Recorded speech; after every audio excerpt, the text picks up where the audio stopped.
Good morning. Today I'm going to do something, I guess it's not real different because I've been kind of doing how to identify stuff the last few weeks. I've got some other projects we're going to work on today, may or may not make it to the tube, but this one's going to make it. This particular thing we're going to do today is identify carburetors. I get a lot of requests for carburetors, and a lot of times people don't know what they're asking for, or they get it mixed up and they'll ask for a Carter when they need a Rochester. They'll ask for a Holley when they mean an Edelbrock.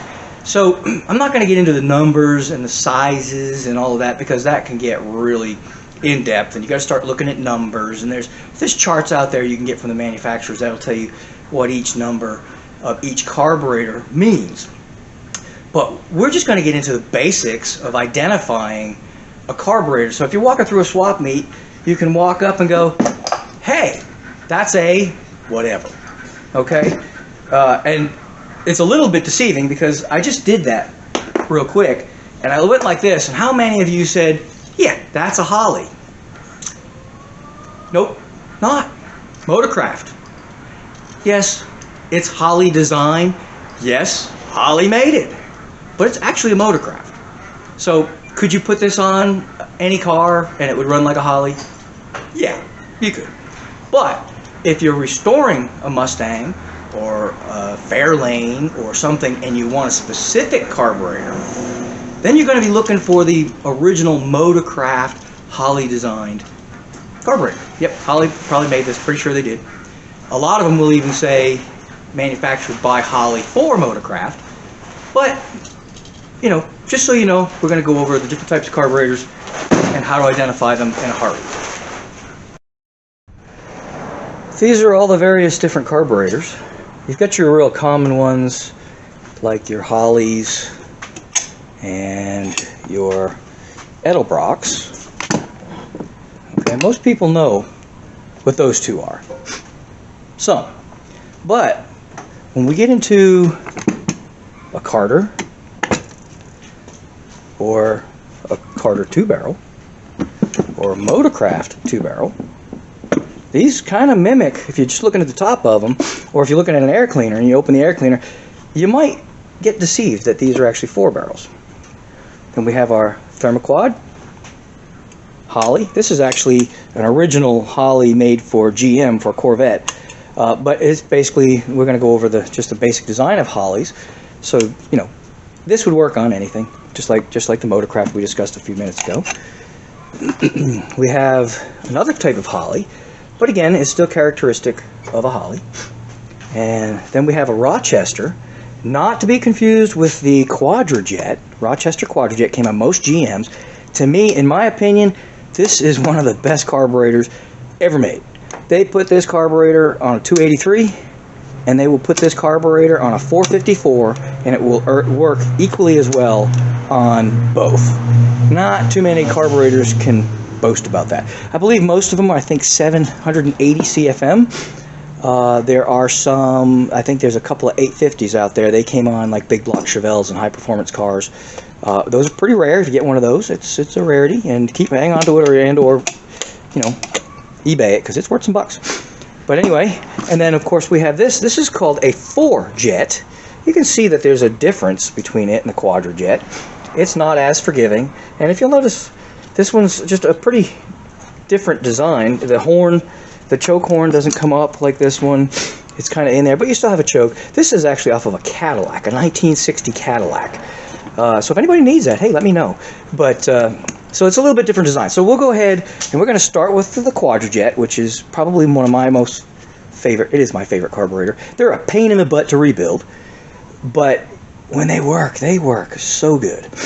Okay, and like I said, unless you're building a monster, these will work on even up to a big block. And if you can get one of those 850s off the high performance big blocks, you've got ample up to maybe 500 horse. After that, you're going to have to get something bigger and better.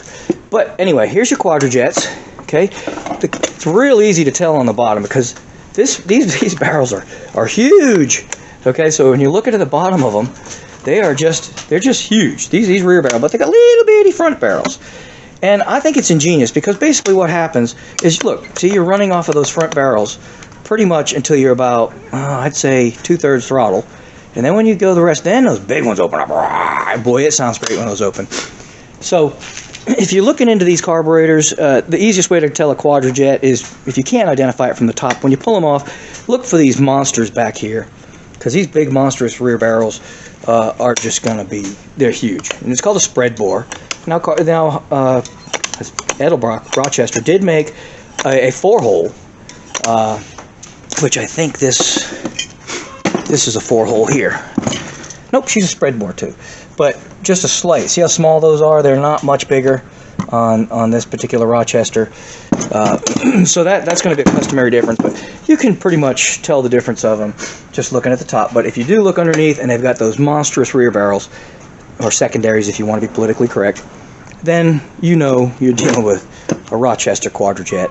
If it's more looking like this, with these little doodads, these are just vent tubes, but you're dealing with still a Rochester, but you're dealing with the 4-quad, not the Thermoquad. I'm sorry, 4-jet, not the Quadrajet. I kind of had to add this little snippet because up until recently, I always thought Quadrajets were made by Rochester. And for the most part, they are. But what I didn't realize is I had a customer point out that he wanted to sell me a core and it said Quadrajet by Carter. I've been doing this for, gosh, longer than I care to mention. And I'm not going to lie, I was kind of shocked. So I did a little research. Well, guess what? Evidently, Rochester couldn't keep up with the demand for these Quadrajets because, like I said, they're a great carburetor. At least I think so. And so Carter, and I don't know if you're going to be able to see this. I'm going to do my best to kind of show you. But I don't know if this camera is going to be good enough to pick this up or not. But it says Carter right on it. So evidently, Carter made quite a few of these for Rochester. This one says GMC on it, so I'm guessing maybe mostly for GMC, but maybe others. And evidently, from what I understand, Edelbrock actually made a Quadrajet as well, which I'm told was more towards the Mopar Thermoquad style. And I've seen a picture of it, and it looks a lot like a Thermoquad. So just to clarify, and so some people aren't calling me an idiot, or commenting like, "Hey, stupid! Guess what? Somebody else made those." Didn't know, to be honest with you, till now. Unfortunately, before I actually did this video, well, before I actually finished this video, I actually found out that Carter did make Quadrajets for GM, and they also made a Thermoquad-looking one, and Edelbrock called it the Quadrajet. So both, and let's see, Edelbrock, yeah. So there you go. So even though it's still a Quadrajet, even though it is basically the exact same thing, from what I could see in the picture, though, the Edelbrock one did look a little different, but basically same base plate design, and so it's more versatile maybe. So there you go. So Quadrajet can be made by Carter and or Edelbrock, but predominantly was made by Rochester. So there you go, snippet of information you probably didn't need to know, because when you buy the kit, it's exactly the same thing. It was just contracted out by Rochester to get some help because they couldn't keep up. So there you go. There's a little bit more information, probably useless information, but if you're looking for something rare, kind of cool, there you go.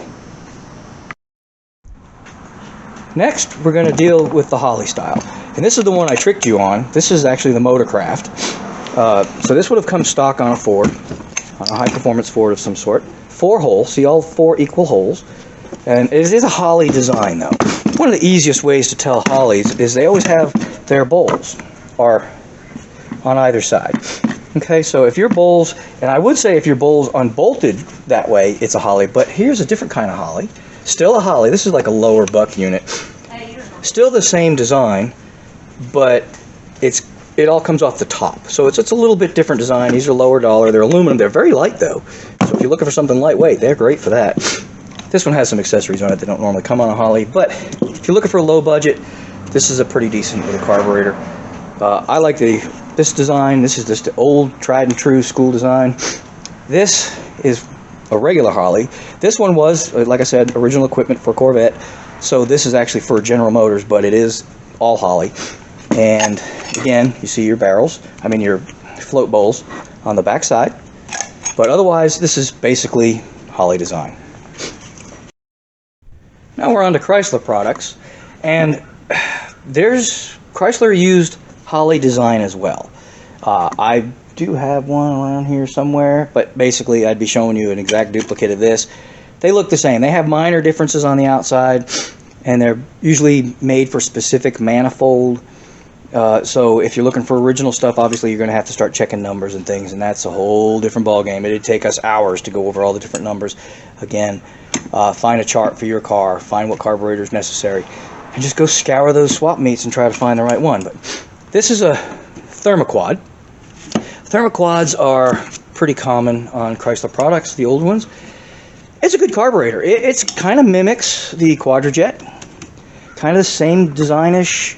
It's got the rear barrels, that are usually choked until it's time to open them. They've got a big spread board, just like the Quadrajet, see? So again, like I said, there's a big monstrous barrels on the Quadrajet, but let's go ahead and look, and they're still bigger. These things are monsters, but they're similar. So if you took a quick look, you might get a little confused if you're looking at the bottom. They look considerably different on the top, but here's the other way is, see these ears on the Quadrajet? GM Quadrajet's going to have these ears. If you look at the mounting flange on a Thermoquad, it's just square.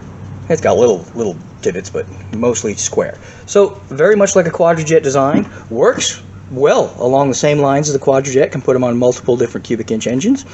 So for a versatile carburetor, the Thermoquad's not a bad carburetor, and they're very lightweight compared to the Quadrajet. They're probably substantially lighter, several pounds lighter, I would think. Well, I don't know how much. I'd say maybe 4 or 5 pounds as opposed to 6 or 7. So you might shed a couple of pounds using a Thermoquad. But if you're going Chrysler, you don't want to. You're going to go with Thermoquad anyway. But really good carburetor. Again, pain in the butt to rebuild, just like the Quadrajet. But good design, very versatile, extremely streetable. Probably the most forgiving, like the Quadrajet, very forgiving carburetor when you're dealing with street cars. So if you don't need to have something fancy, the Quadrajet and the Thermoquad are really good carburetors unless you're just building a monster. So that's that one. Now we're going to get into Carters. I'm going to we're skipping over these for the moment, but we're going to go into Carter carburetors. Okay, Edelbrock, Carter, Edelbrock, Carter. See any difference? Yeah, me either. Vent tube, maybe. But there's really very little difference between the Carters and the Thermoquad. And the problem with a lot of the Carters is if you tip them up, no identifying marks. Edelbrock almost always has this little plate that says Edelbrock, but of course that can be removed and then it looks like a Carter. Almost identical carburetors pretty much are identical carburetors as far as rebuilding them. The kits all fit the same, they tune the same. Very, very similar carburetors. 4-hole design, slightly bigger rear barrels. Good carburetor. I'm not a huge fan of them just because they're kind of not super tunable. Your Thermoquad and your Quadrajet is also not very tunable. They are, but you got to know what you're doing. But they're extremely versatile. You don't really need to tune them because they're kind of self-tuning, if you will.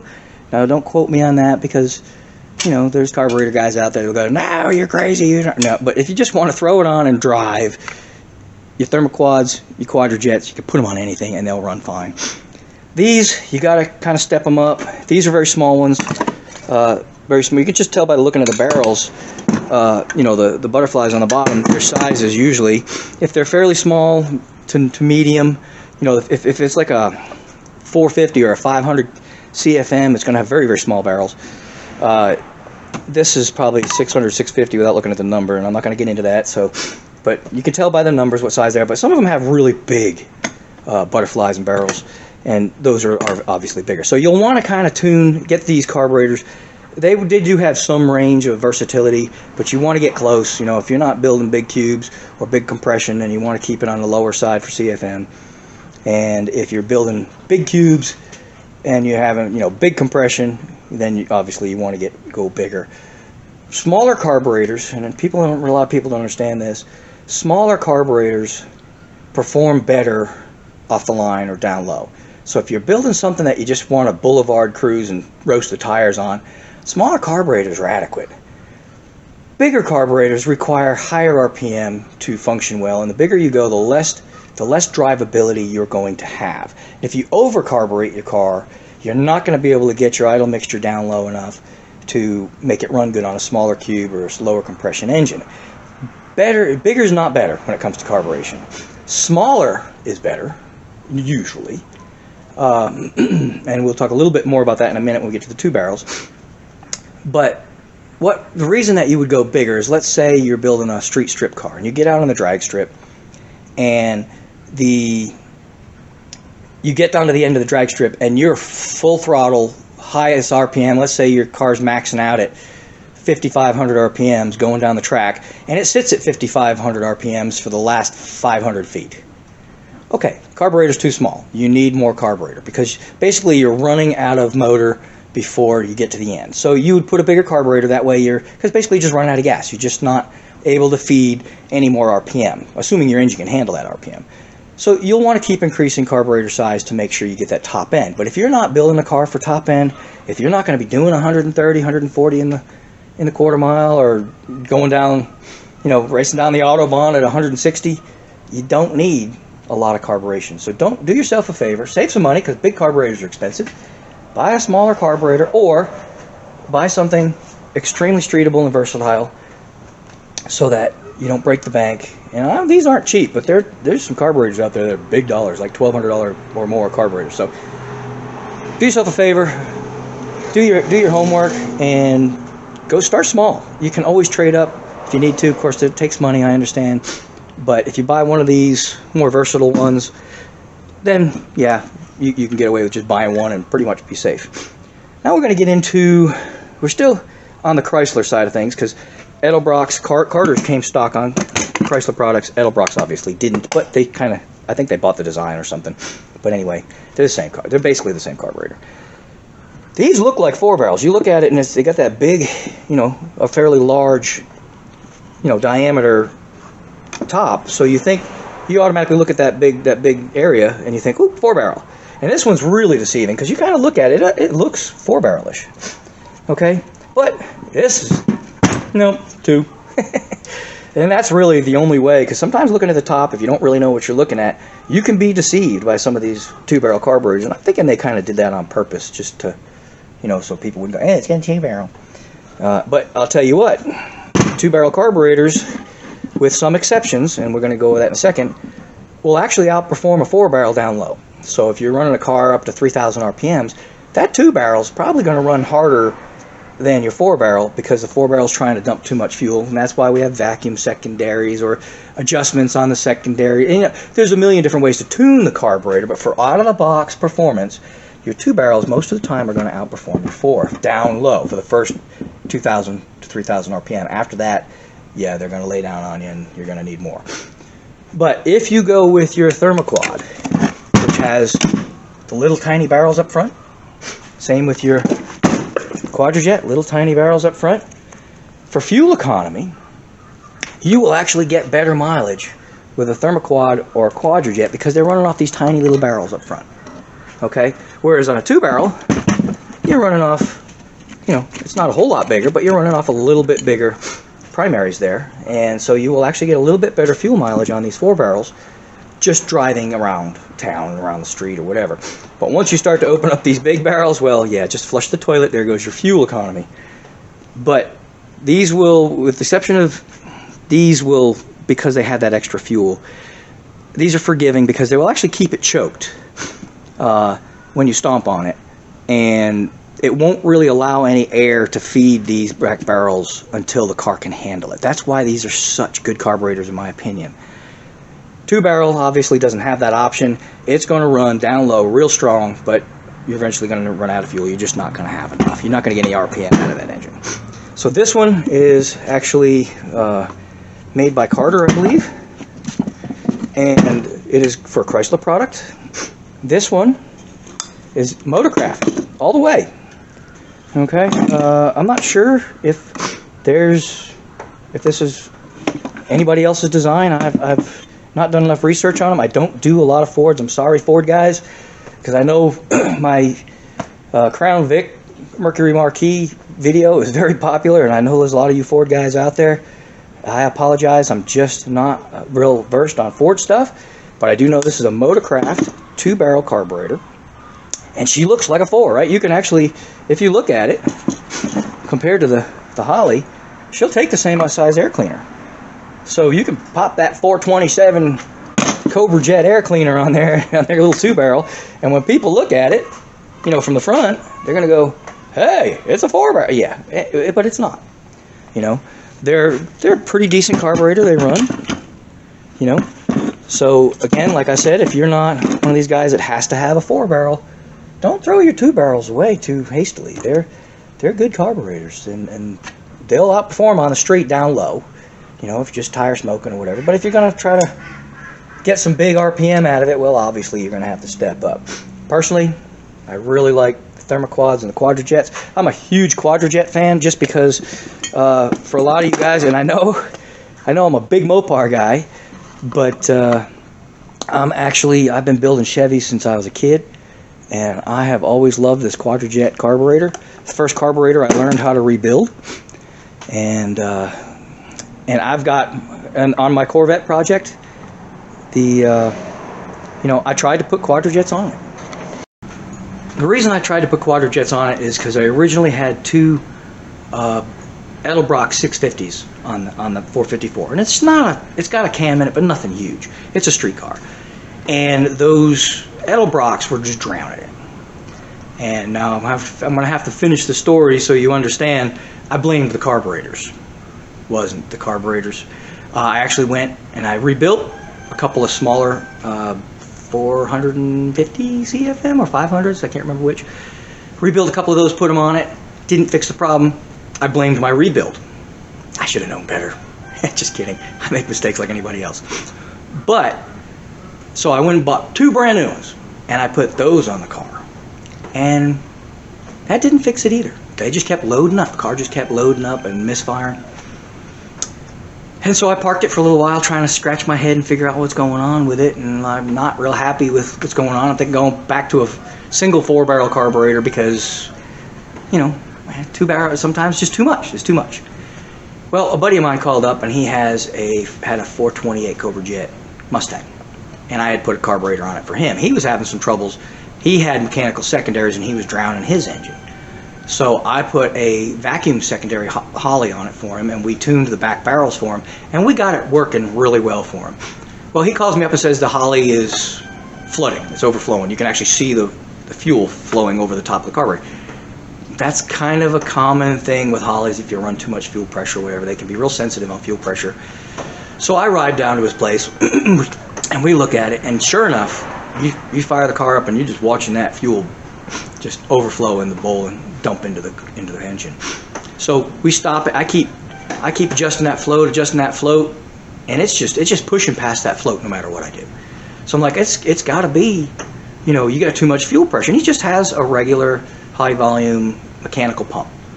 So I whip out a regulator. We put a regulator on it. Now this is a 428 Quadrajet. This car shakes the ground when it runs. And I start turning down the fuel pressure. I think he had 9 pounds, I think, you know, at an idle. And so I start turning it down. I got it down to 3.5 pounds of fuel pressure. No more problem. We take it for a ride, and the car runs fantastic. We beat it like a scalded dog, and it didn't hesitate for a minute, had plenty of RPM, and couldn't beat it. It just ran perfect. So I start driving home after fixing his car. Why can I fix other people's cars and not my own? I don't know. But I'm driving home, and I go, idiot! Oh, that hurt. I hit too hard. But anyway, idiot, right? I go home, I pull out the vet, I check my fuel pressure. It's at 7.5 because I set the fuel pressure, you know, when I put the car together. I'm like, 7 pounds, that should be fine, right? Especially for Edelbrock carburetors. So anyway, I decided I'm going to turn down the fuel pressure. I start turning it down, and you can hear the idle start to clean up. And I get down to 4 pounds. Now, 428 is a little bit smaller than 454. And I don't think that's 454. I never bored it. I don't know if anybody else did, but I never bored it. And it's stopped doing it. Fuel pressure. So don't be quick to blame your carburetors. That was just a little snippet of information for you, because I've been doing this for, I'm almost 60 years old, and I've been doing this since I was a kid. Like I said, I built my first Quadrajet. I was probably 16, 17 years old to do, and I did my first Quadrajet. So I'm no expert on carburetors. There's guys out there that know way more than me. I'm a street car guy. I built a few race cars. Never been super competitive. Just, I didn't have the money. Money wins races. And I'm like a lot of y'all. I'm not made of money. Everything you see here I've accumulated over the course of 40-something years of collecting car parts and working on cars. Love cars. I've always loved cars. Got into Mopars probably 15 years ago, 15, 20 years ago. Still love my Chevrolets. As you can tell, we got Corvettes. Still love them. Like my Mopars too. Absolutely adore AMCs. I am a huge AMC fan. I'm sorry if that offends anybody. I like them. Just because they're different. They're odd. They got high nickel blocks if you want to do something with them. Yeah, I know. I'm putting a small block Chevy in my Mad AMX project. So don't crucify me. I am trying to get another. I've got a Gremlin that's going to get an AMC motor. And, you know, well, anyway. I love it all. I don't care. I love it all. If it's fast, it's cool, I'm in, right? If you're a Ford guy, hey, God bless you. Always bring a toolkit with you, though. Okay, a little joke.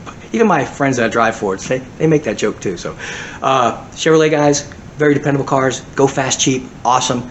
Mopar guys, yeah, it's a different class. Mopars, they're more expensive. They got a lot more value for whatever reason. Even a 318 car brings pretty good money on a Mopar. I like the Mopars.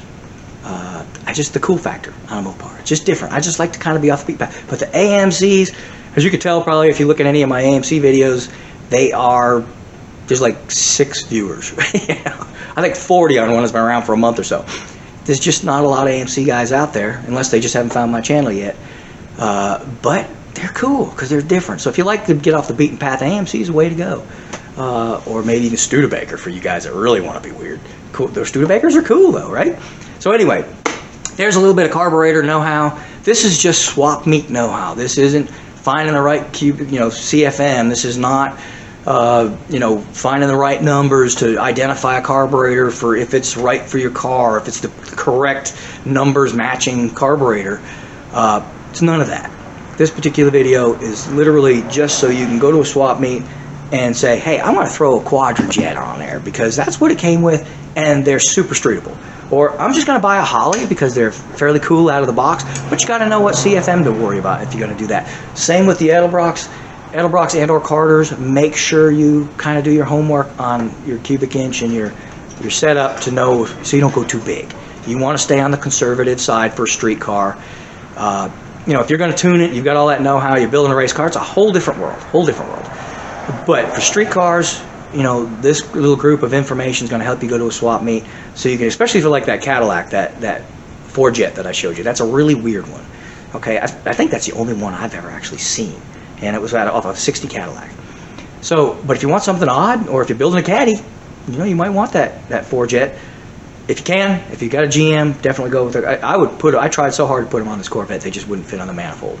So it is what it is. But that strange Holley I showed you, I've never run one, to be honest. I've never run one. I've sold a couple. They seem to be happy with them. But I like Holleys because they're infinitely tunable. And so you can buy them out of the box close. Usually 650s, 600s and 650s are really good for almost every street car unless you got a real beast. So, whether you might prefer the Edelbrocks, and that's great. If you're not going to tune it, you want out of the box. It's, for a non-originals type car, of course, Carter's the same thing, and it's got the same design. They're great. I've got them on the Corvette, and you saw how it ran in the Will It Run video. The car sat for 5 years, and I literally turned the fuel pump on, turned the key, and boom, she fired up. So you can't say nothing bad about them. They're just kind of a pain to tune. But if you're not going to tune it, you're just going to stick it out of the box, kind of do your homework on what CFM you want to go with, buy one, stick it on there, and drive your car. So that's kind of all I got for you. Sorry I got a little long-winded in the end. Do me a huge favor and subscribe if you're not already subscribed. Helps a guy out, you know. My goal is 1,000 subscribers, and I'm at like 83. So you can see I could use a little help. Okay. Same thing. I'm glad you guys are watching. I appreciate you watching very, very much. But if you do like my videos, do me a favor and subscribe. There's going to be a lot more. I'm going to do some of these swap meet identifying things. Identificate. Yeah, you know what I mean. I'm going to do some more of those because those seem to be doing pretty good. And it's cool, you know, because know-how is power, right? And there's a few more things I may cover on that sort of thing as it comes to me. Because people will write me or call me and ask about things, and they'll misidentify things. And like I had a guy, we did the bell housings or transmission one. We had a guy that bought a small block transmission for his big block, spent a lot of money on it because it was rebuilt, and it won't work. So it's always good to, these videos are always really good for knowing what to do and know what to look for if you're going to try to scour swap meets. If you're buying everything new, you can always send it back, right? And if you buy anything from me, I guarantee everything I sell. If you get it and it won't work for you, I don't stick anybody with junk. I don't stick anybody with something they can't use. So if you buy it and you're like, well, this ain't going to work, I'm not going to stick you with it. Send it back. I'll give you money back. No worries. But that's a little perk for my own business. You'll have to watch some videos to get. I'm going to start. I just don't know why it took me forever to figure this out. Thank you to Finnegan's Garage for that. I was watching that, and he mentioned that he puts his contact information in his contacts, you know, the little thing you write about your video. Duh. I don't know why I didn't think of that. So I'm going to be putting my email in my contacts, and so if you read that, you'll be able to get in contact with me if you have any questions. Of course, feel free to comment. I love the comments because then everybody else can see. So if you're asking a question and I answer it, then everybody else that watches this video can see your comment and the answer, and that helps other people. And that's what this is about, right? I'm a low budget guy. I don't have a lot of money, so I'm building cars on a budget. Probably, I'm going to guess 89–90% of you all are doing the same thing. I like watching the big dollar videos, you know, because it's interesting. I like to watch the fabrication, but in reality, this is where we are, right? This is where I am anyhow. I'm just a regular guy with a regular job. I do this because I love it, and I love helping you all do it too. So I know, too much talking. I'm going to let you go. Thanks again. Don't forget to subscribe.